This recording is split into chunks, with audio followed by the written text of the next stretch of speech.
I recently slept with my sister's husband, and now she refuses to speak to me. However, I genuinely believe that I am not solely to blame for the fallout, and I need an impartial judgment on whether I am the a-hole in this scenario. Prior to the incident, I, 29F, noticed some questionable behavior from my brother-in-law, 33M, towards me. Feeling concerned about my sister's well-being, I decided to address the issue with her. However, she dismissed my concerns, leaving me unsure of how to proceed. My sister, 31F, works as a flight attendant and is gone more than she is at home. My Bill recently lost his job and was feeling depressed. During one of her frequent absences from home, she asked me to keep her husband company. She trusted me and didn't believe the warnings that I gave her before about his behavior towards me, but I saw this as an opportunity to support their marriage and help them rebuild their connection. Unfortunately, as we spent more time together, our bond deepened, and we eventually crossed a line that should never have been crossed. We had both been drinking and he was complaining to me about the troubles in their marriage and how he hasn't been for a while. He was crying and I decided to comfort him. One thing led to another and we did the unthinkable. I woke up realizing the nature of what I did and immediately realized the nature of what had happened. We both were so drunk that we stupidly ended up falling asleep. I awoke to my sister screaming and hitting the both of us screaming, "How could you do this to me? We're sisters, I trusted you?" She wouldn't even give me a chance to explain and kicked me out of the house. Now, my sister refuses to speak to me. She has filed for divorce. Our parents are siding with her, saying that I violated every family moral. However, I believe that there are multiple factors at play here, and I am not the only one responsible for the breakdown of their marriage. While I acknowledge my mistake, I also question why my sister failed to address the issues in her relationship and why she left her husband in my care without setting clear boundaries. I do feel a sense of guilt and remorse for my actions, but I also recognize that my sister and her husband had their fair share of problems. It's unfair to place all the blame on me when there were underlying issues that existed long before our involvement. That being said, I understand my sister's anger and hurt. I am willing to accept responsibility for my actions and make amends, but I also believe that it is crucial for her to acknowledge her role in this situation.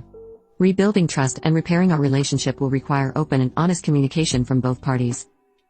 Update 1. After deeply reflecting on my actions and seeking advice from others, I have come to realize the extent of the hurt and damage I caused to my sister. I genuinely regret my behavior and am now fully aware that I was in the wrong. There's no excuse for what I did, and I think I was trying to excuse my actions because the thought of it all was too painful.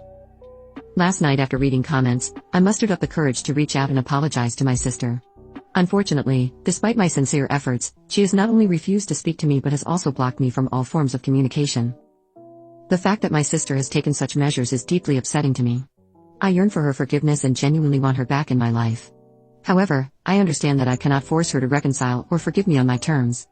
I have sought advice from friends and family on how to navigate this situation, but it seems like the best course of action for now is to respect her boundaries and give her the space she clearly needs. I have continued to reflect on my actions and have sought therapy to address the underlying issues that led to my hurtful behavior. I found some online and plan on calling soon to get started up to help figure out the root for my behavior.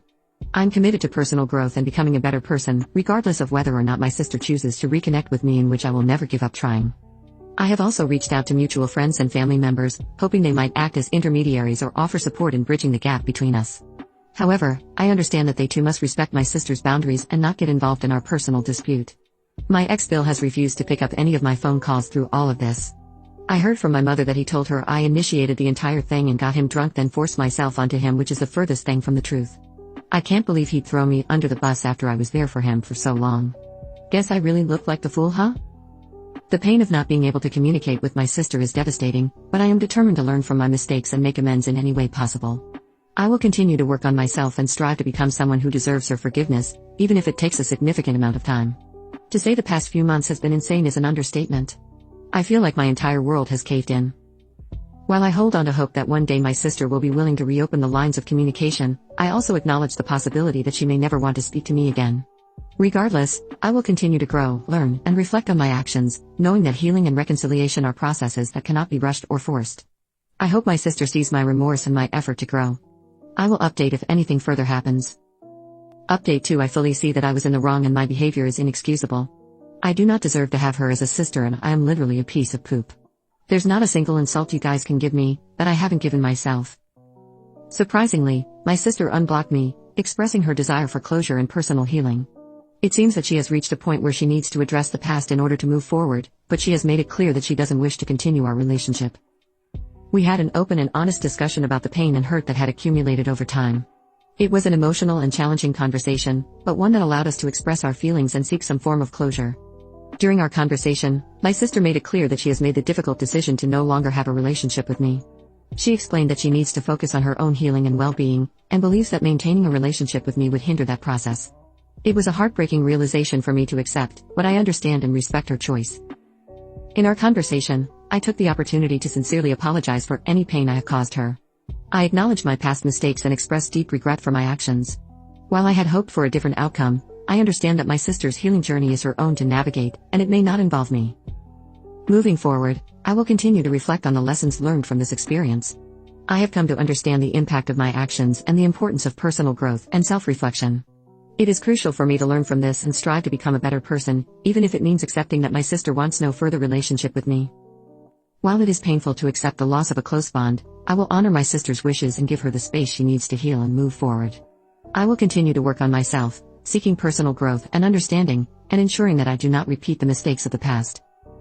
This experience has taught me the importance of empathy, forgiveness, and respecting the boundaries of others. I am grateful for the opportunity to have had this conversation with my sister, as it has allowed me to gain a deeper understanding of the consequences of my actions and the importance of growth and healing in relationships. This will likely be my last update as there's nothing more to say. I lost my sister and the respect of the people closest to me. But through all of that, she is the victim, not me. I deserve this.